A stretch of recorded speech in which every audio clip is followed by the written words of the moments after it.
চলুন আপনি আমি মিলে সূর্যটাকে টেনে তুলি। অনেক তো হলো আলো আঁধারি খেলা, রাতের অন্ধকারে খুঁজলাম ফিরে না পাওয়া হিসেব, হাতড়ে বেড়ালাম নগ্ন কিছু দেওয়ালে পানের পিক। এবার সময় এসেছে রাতের অন্ধকার কাটিয়ে উঠে দাঁড়িয়ে চিৎকার করে ঘোষণা করার, সূর্য উঠেছে, সূর্যকে আমরা উঠিয়েছি। চলুন একটিবার কথা বলে নিই মন খুলে। শেষবার কিনা জানি না, তবে কথা তো আমাদের একবার বলতেই হবে মুখোমুখি বসে। যে সম্পর্কগুলোর জটিলতার থই পায়নি, সেগুলোকে আতশ কাঁচে পরীক্ষা করার সময় আগত। ভয় পেয়ে পালিয়ে যাবার মুহূর্ত এটা নয়, সব কিছু চুপচাপ মেনে নেওয়ার অবকাশ আর নেই।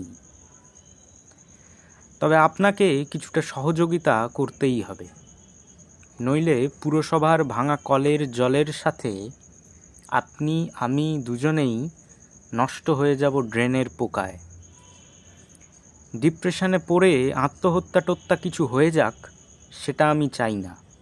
চাই না আর একটা মৃত্যু।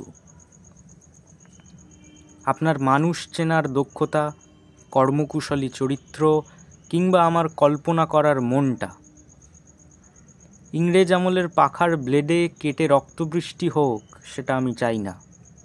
ফলে আমাদের একসাথেই বাঁচতে হবে। চলুন যে রাত আমাদের অন্ধ চোখগুলোতে আরও বেশি নোংরামি ইনজেক্ট করে দিচ্ছে, তাকে মুছে ফেলে দিনের আগমন জানাই।